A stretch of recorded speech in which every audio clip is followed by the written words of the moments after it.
Welcome to On Leadership, a midweek podcast from HTBB.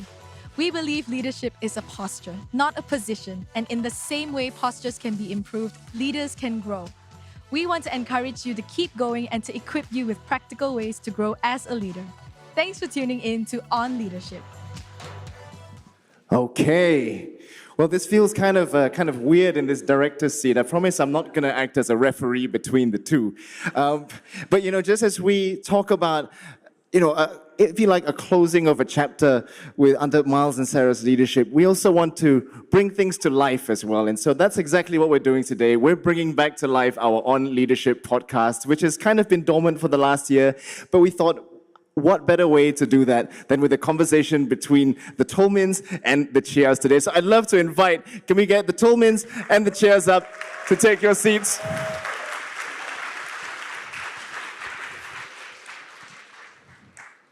I almost felt like saying, let's get ready to rumble. But this is going to be a peaceful conversation. So to the Toulmins, Miles, Sarah, Abel, Jacintha, thank you so much for agreeing to do this. In a way, it's a little bit like live therapy, really, for everyone to kind of process And Leon, together. you're quite the podcast expert these days, aren't you?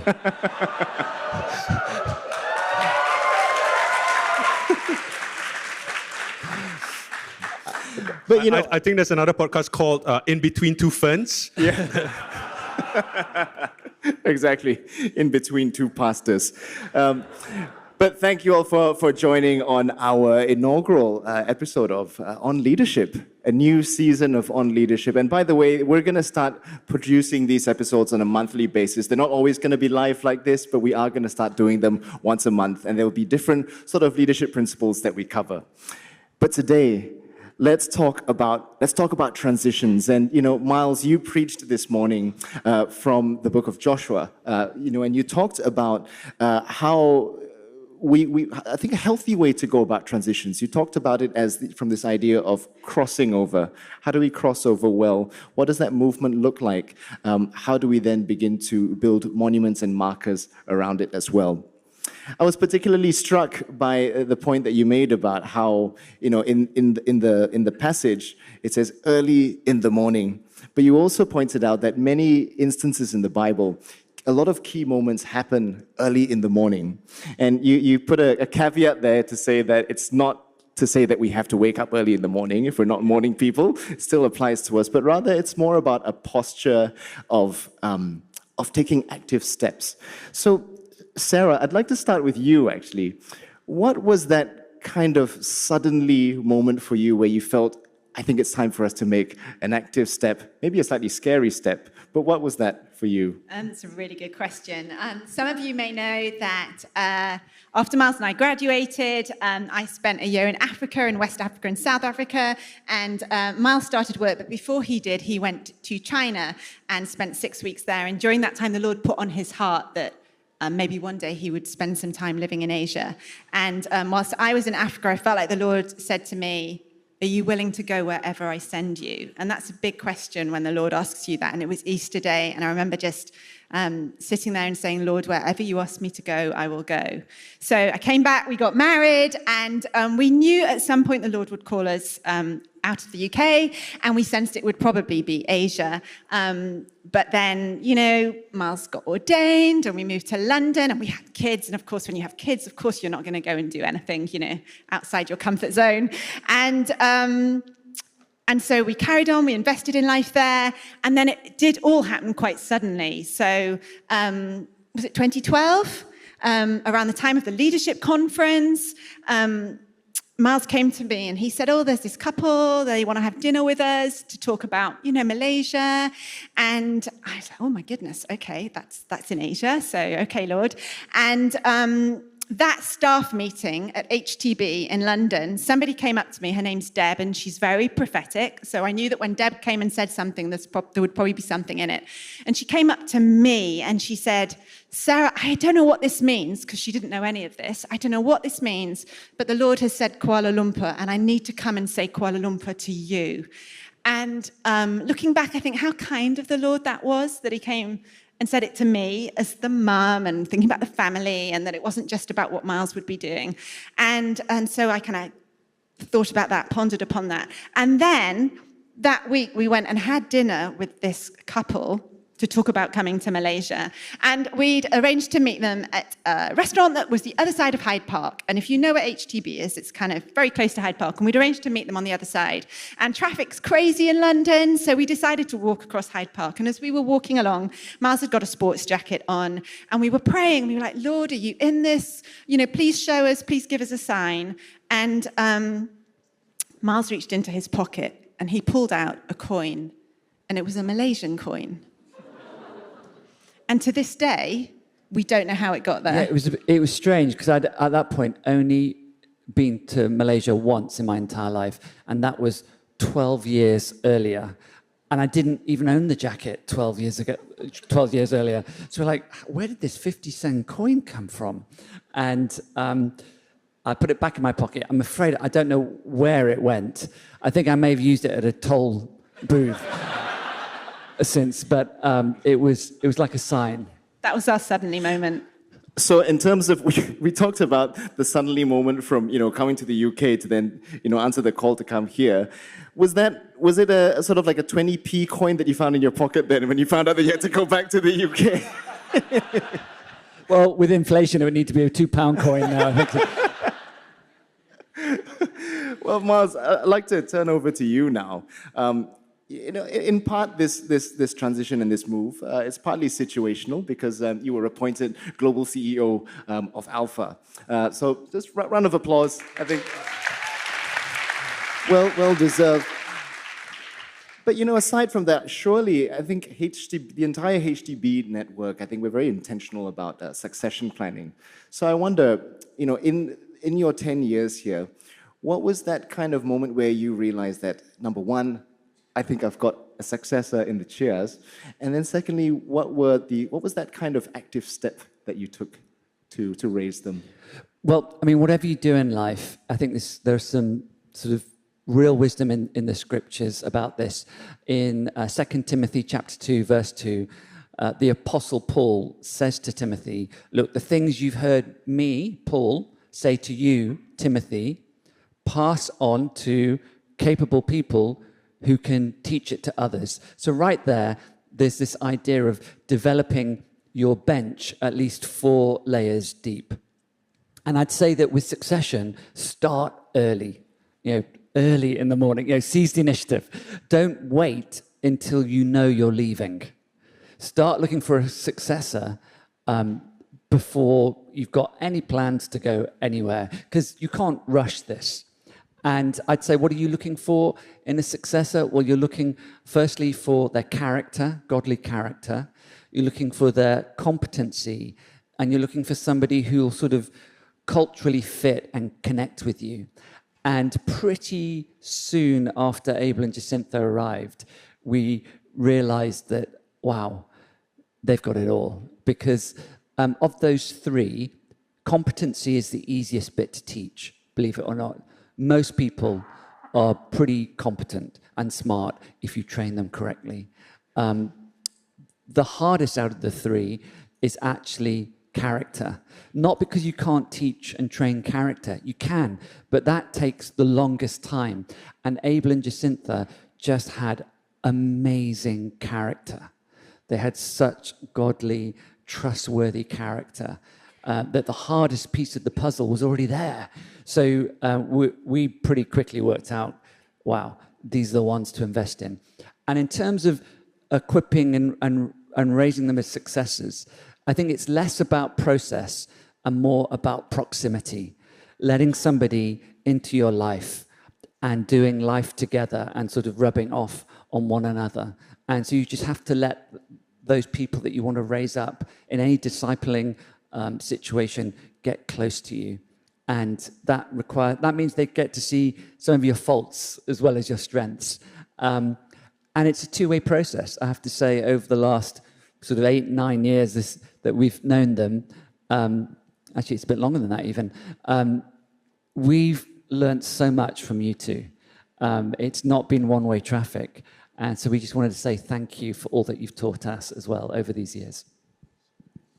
Abel and Jacintha, now to you guys. I mean, People are in the habit now, there's almost this trend of cold water plunges in the morning. Did this at all feel like a bit of a cold water shock for you guys when news broke out? And I think on that line, what's maybe one thing that maybe scared the both of you upon hearing the news, but then also what then are you most excited about in this next chapter? It's a great question. I shared last week that when we first came to HTBB, we never fancied taking over after Miles and Sarah. In fact, in the second year I was here, seated in one of those seats while Miles was preaching, I thought, wow, Miles is so amazing. I really pity the person who comes after him. And I still slightly do right now. I still slightly pity that person. No, but over the years we have. It's been such a pleasure being here in this community, and I think first and foremost we love HTBB more than anything. We see ourselves as members of HTBB first and foremost, and then only as pastors and leaders. And over the last few years and months, we've just come to realize what a privilege it is to pastor the very church that you love. And so it's really a joy. We never saw this coming, from the very beginning, but over the years, it's slowly warmed up to us. And Sarah, in particular, was always, drip feeding this idea that we're not going to be here forever. Yeah, we would always say, no, you will be here forever. Please stay for as long as you can. Yeah, and so when that conversation happened, of course, there was a whole intensity of all the emotions. The first emotion that we felt was a sense of weightiness, that this is a church that the Lord loves, and there's a great responsibility to love this church well. We don't take it lightly, and we know that there's going to be hard times as well. It's not always going to be glamorous. There's going to be a certain weight and maybe even a certain sense of suffering with the role.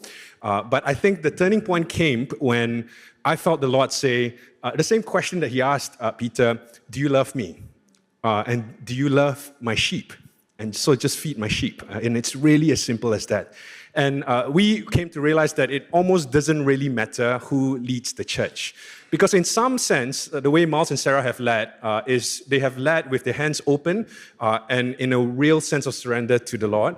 And they've not stood in the way of what the Lord is doing. They often say, we're just catching up with the work of the Lord. So we want to lead in the same way as well, to steward this church, to make sure that the Lord always has His way, and to, in a sense, get out of the way of what the Spirit is doing. Absolutely. Now, just add, you guys have really led with proximity. You always say that culture is caught and to some extent taught, but, we've caught so much of just being near you guys and spending time with you. So we really thank you and value you in just modeling what leadership looks like. Amazing. Well, thank you for articulating that so beautifully. We've also been taking questions from our online community. So I think we have one right now. That was flashed up to us on Instagram. And the question is, obviously this is to you guys, the Toulmins, what Malaysian dish will be the hardest to say goodbye to? Smelly tofu. Durian. And well, you all know I love nasi lemak, but I also love tau fufa as well. I will really, that's my comfort food. That's my go-to, with the ginger syrup. Yeah, I'm going to really miss that. Well, asking me to choose a favourite Malaysian dish is like asking me to choose which is my favourite child. It's a bit unfair, really. I don't know. I'd flip the question the other way and say, actually, one of the things I'm quite terrified about going back to the UK over is the food. And how, even though the weather's cold, you always get given cold food. I don't understand that. It's like sandwiches in the middle of winter. I don't know. Just whenever we come back to visit, just feed me a lot, please.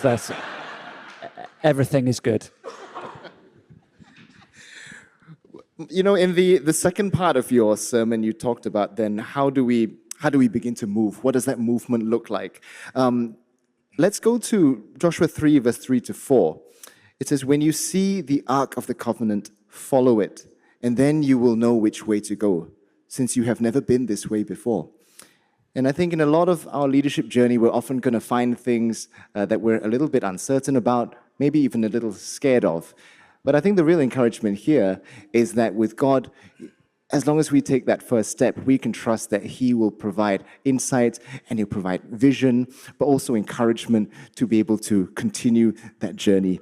And Miles and Sarah, I wonder for you, can you maybe think of a time in the last 10 years where you maybe felt like you really needed God's strength, a bit of supernatural guidance in the unknown? I'm sure there are many instances, but what are the ones that really pop out to the both of you? I think one of the biggest unknowns for us is one that you can probably all relate to, which is when, COVID hit. And we thought we knew how to run a church. We'd learnt from Nikki and Pips, and we kind of had our model, and the church was growing, and then COVID came. And you may have heard us say this before, but we were, oh my goodness, how do we do this? So we planned, we came in here, we filmed like 2-3 Sundays worth of content, and we're like, it's in the bag, we've got this. Like, we're done now, we don't need to worry about this. Well, of course, COVID lasted longer than 2 or 3 weeks. And so that was just a whole new way of learning and trusting the Lord and asking for kind of daily manna in how we navigated it, what that looked like, how we managed our team, how we still stayed connected. Yeah, I think everybody felt like they'd never been that way before during COVID. And then there are sort of lots of moments when we felt culturally really out of our depth, whether that's been going and doing the launch conferences for Alpha in a new country. I remember went to Sri Lanka and did it there, went to Hanoi, went to Mongolia. I mean, in Mongolia, I really... It's a beautiful place, but I thought, gosh, this is unlike anywhere I've been before. Help! They've even presented me with a sheep's head. What do you do with that at an Alpha conference? And it's those moments where you think, I don't know what I'm doing. Help, Lord. And you just have to sort of trust Him. And I remember the very first clergy retreat I went on here with the Anglican Diocese of West Malaysia, whom now I love all the clergy here. But it was in Bukit Gambang, and it was at this resort, and it was just swamped with monkeys everywhere. And then in the hall, it was at this sort of resort place, and in the hall next to us, Jakim were running their conference as well, and I just thought, Miles, what have you done? How are you ever going to fit in here? And amazingly, you just keep going, you trust the Lord, and then somehow you do fit in. And everyone you realize you love them. And just to say, I think that's part of the body of Christ, isn't it? That there is something that goes beyond words that connects us all. And that's a really beautiful thing, because it means that wherever you are, whoever you're with, you're connected by Jesus and the church. And that's just really precious. Now to the Cheahs, in this story and this succession story that we see in Joshua, they're carrying the Ark of the Covenant. And, it's obviously good. But in that, there's a little bit of struggle. It's not exactly a walk in the park. So I wonder, for the both of you, what does carrying the Ark of the Covenant look like in this new chapter at HTVB? Well, I was really struck, Miles, in your sermon when you sort of demonstrated how the ark is carried. It reminded me that the ark is not carried by any one single person or even 2 people, but it's carried by a group of people. And I think that is what I'm thinking carrying the ark looks like in this next season. It depends on everybody here in this room, that, it doesn't rise and fall on the backs of the lead pastors, but really on everyone who's building this church together, who's investing, serving, praying, giving. And that's just such a gift to us to know that we're not carrying it alone, that everyone here is playing their part. Something that we've been reminding ourselves about and saying to the staff team is we want all of us to be holy, healthy, and humble. And I think as we carry the ark, we carry it with reverence, knowing that that's something that is precious and sacred to the Lord. And so we carry it with a lot of reverence, but we also carry it loosely because it doesn't belong to us. It belongs back to the Lord. And so I think, that's how we think about carrying the ark in this season. I think John Wesley once said that there's no such thing as holiness apart from social holiness, because ours is the faith where the measure to which we love God is expressed through the measure to which we love people. And so for us, to carry the presence of God means to love his people well. And Abby McCurruff, I think once she preached this great sermon and she had this throwaway line that says, the Lord builds his people by using people. And so I think the future of the church is ancient because it's not going to be changed anytime soon. It's always going to be about loving people well, taking care of people, and using people to build his people. It's always going to be about discipleship and leadership development, and not making it all about ourselves, but being a blessing unto other people. You know, on the subject of change, you've often said, Abel, and I really like this line, you say that the only way to stay the same is to change. And while obviously, you know, we're not going to expect completely radical changes because we don't want to create a whole new HTBB. You know, but what does that kind of look like? Without giving too much away. We have got your Vision Sunday talk coming. Yes, Floral Sunday from HTBB News. Abel is going to do a live demonstration of floral arrangements. You can come and check it out on Sunday, 2nd of March. Well, what does that kind of look like for the worshiping community here at HTBB? Yeah, so I actually stole that line from Nicky. Nicky once said, I think the story goes that when he took over as vicar, he himself was quite conflicted by the weightiness of that responsibility. So he's taking a walk in the park. He was having a conversation with his son, and he was saying, should I do this? I feel either too young or too old. And I think it was Johnny who said, might that mean that you are exactly the right age to be taking over as the church? And sometimes I feel that way. Am I too young or am I too old? The average age of HTBB is 37. And last week I turned 37. And so we are exactly the same age as the median age of the church. But for some people, I'm too old. And for some people, I am too young. And I suppose the way to understand what God will do is to simply just see what he's doing at every different age. Andy Stanley has this great saying, marry the mission, date the model. That doesn't mean that we should have serial dating and keep dating models. I think what he means by that, what he means by that... Good that you qualified that. Yes, I better say that really quickly. What I think Andy meant by that is there's some things that you are married to, you'll never change. The mission remains to evangelize, to see the transformation of society, to see the renewal and revitalization of churches. And so in that way, we will never change the direction of the church. But the model is always changing. I mean, HTB itself, look at where they were 20 years ago and where they are now and where they are in the future. I mean, even look at Stu, he's dancing on stage, and we see him on live stream in HTB. We love it, right? Go watch the live stream if you haven't already. It's quite a sight to behold. I love it.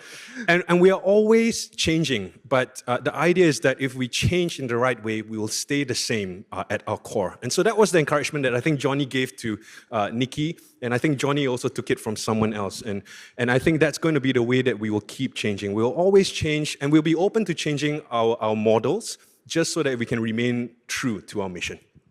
I love that. So a willingness and openness to change the model, but I think the encouragement to all of us here is that the heart of HTBB will always be the same. And we can know that it will always be the same because it will always be anchored on Jesus, who is never changing and always faithful.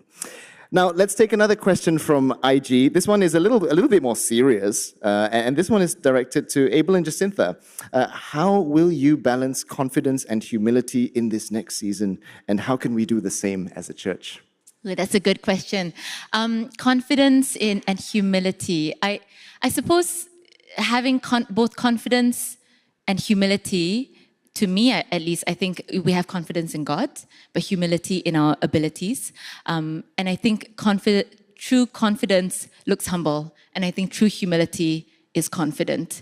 And I think, Miles and Sarah, you guys model it so well. The way you lead with confidence and humility, and the way that and I think the way that expresses itself is you're able to laugh at yourself. You're able to, just say yes to sort of new ideas and take yourself so lightly but take God really seriously. And I think that's how we do it. I think that's really who HTBB is at the core, that we hope that we can be confident because God is a God we can take confidence in, but also God is the one who demonstrates humility by dying on the cross. And so we can do that. We can walk with both confidence and humility as long as we keep our eyes on Jesus. Really good. Now, let's now talk about the third section of how to kind of cross over well. And that's about getting your feet wet. And we see this in the passage in Joshua 3, verse 15 to 16. As soon as the priests who carried the ark reached the Jordan and their feet touched the water's edge, the water from upstream stopped flowing. So there was this idea that you mentioned, Miles, of sometimes, while we take that first step, while we get our feet wet, we might not necessarily see from our vantage point the work that God is doing. And sometimes it might actually seem like maybe God is not even answering our prayers. Maybe God's not really with us in this. But what you said this morning was that often God does his work upstream. So while we may not see it now, that doesn't mean that God isn't already at work.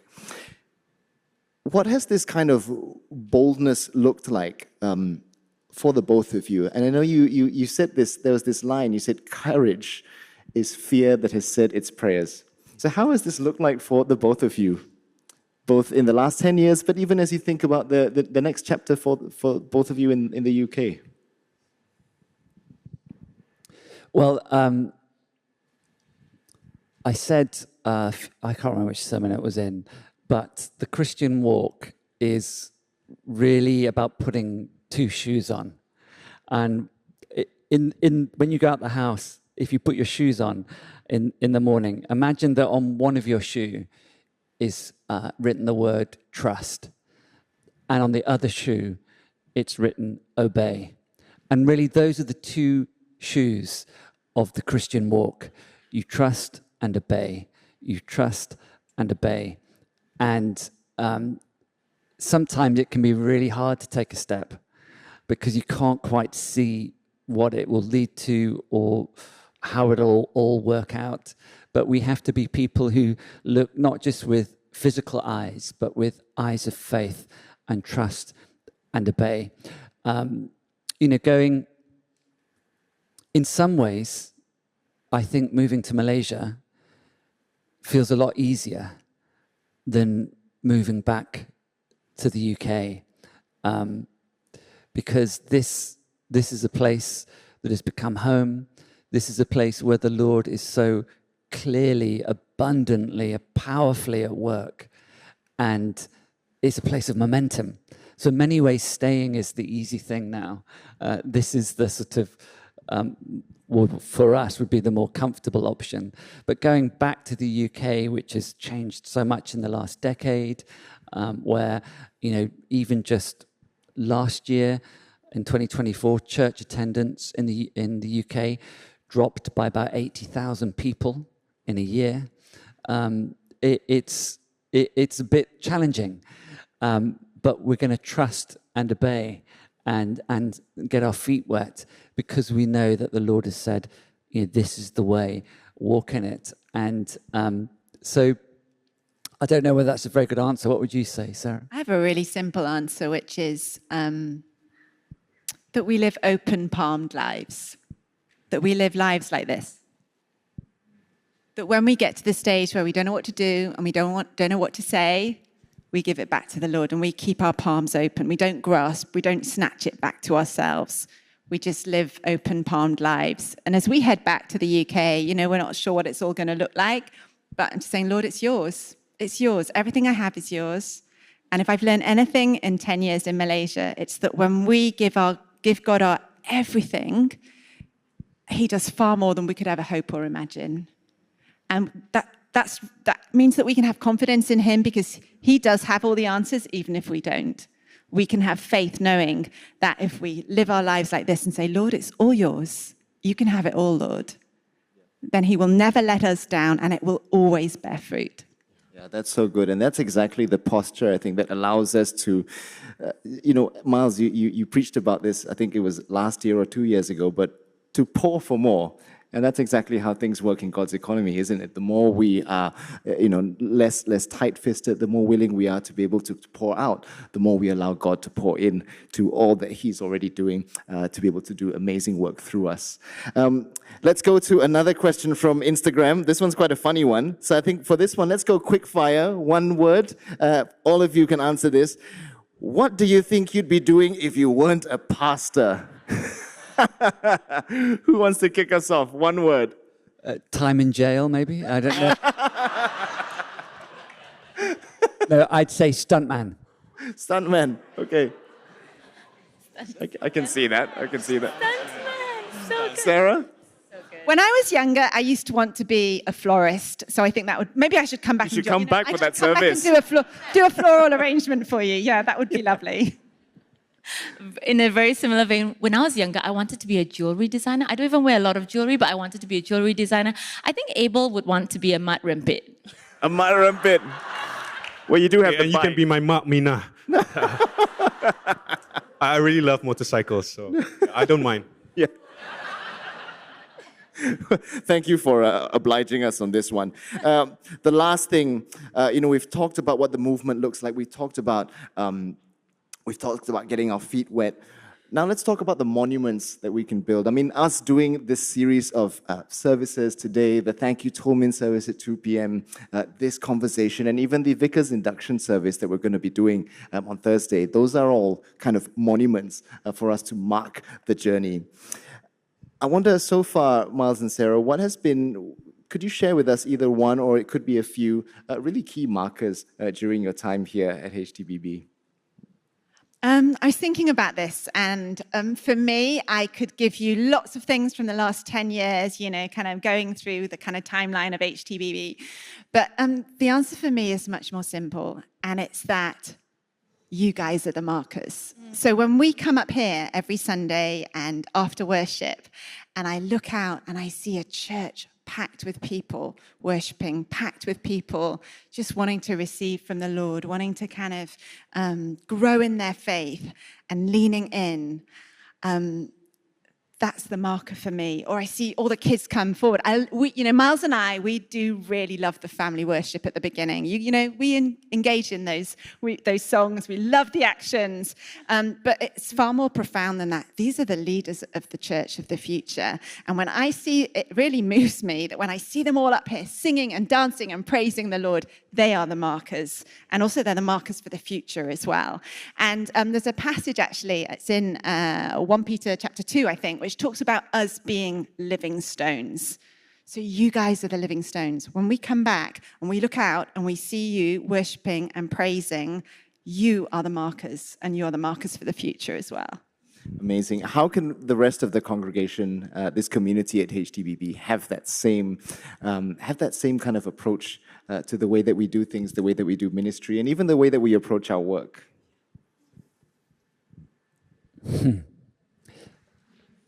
I think so many people in life, we want purpose and we want legacy.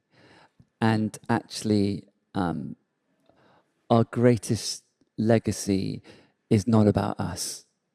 Jesus said, "A new commandment I give you, love one another." And actually, the greatest legacy is the people we've invested in and loved.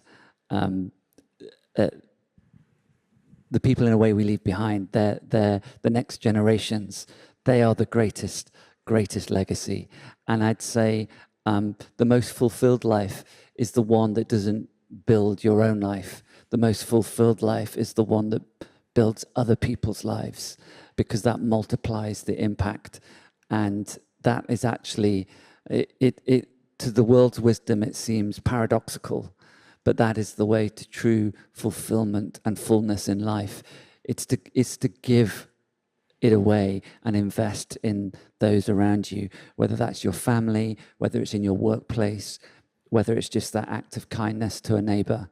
The more we do that, the more the kingdom of God breaks in, and you leave a legacy, a marker that will continue to speak to others for generations to come. Thank you. And to the Cheahs, what is that What is that legacy that you hope to build? What's that kind of marker of God's faithfulness that you want to build? And you've talked about this, of looking at things not through like a 10-year time frame, but through 100 years. So what does that look like for us? So about 2 weeks after we had that conversation with Miles and Sarah, where they said, okay, it's happening. And we were, as with all grief processes, we were in denial for about 1 week. And then we said, okay, we really need to pray about this. And so we took leave for 2.5 days. We sent our boys to school. And then we promptly went away to pray. And in our times of prayer, I found myself asking the Lord, is there a fresh vision for the next 10 years of HTBB's future? And the answer that we sensed from the Lord was that He said that He's not just giving us a plan for the next 10 years, but to dream for the next 100 years. Now, that sounds really outlandish. 100 years, in 100 years, none of us are here anymore. Most of our children are not here anymore. And it's not so much a vision as a mindset, that if we can work towards 100 years, we start to build things that truly last. And there's a Greek proverb, I think, that says, a society becomes truly great when its old people plant trees in whose shade they don't sit. And, we want to build that kind of future and dream together. And so on Vision Sunday, we're going to be talking a little bit about what it means to have a 100-year vision, a 100-year mindset in which you really, if you truly embrace it, then actually you're purified from anything selfish. No more selfish ambitions because you're dead anyway, 100 years from now. You're building something that will really last, and you're building it for someone that you don't yet know, you haven't yet met, and it's for the descendants and it's for the children. Sometimes we hear people say, HTBB is not the same anymore 10 years on. And of course it's not, because it's changed in so many ways. But to those people who say HTBB is not the same anymore, this is what we would say to them. Yes, it's not the same, and I hope that it won't stay the same, because we need to change to stay the same. But we want to build the kind of church where your children will have the same experience that you had when HTBB was first started. They would have a real faith that comes alive. They would know the Lord truly, and they would love people well. And so the 100-year mindset is to love people in such a way that it will echo through time, and to do the timeless things. Because if you start thinking 100 years, in 100 years, we're still going to be worshiping the Lord. We're still going to be praying.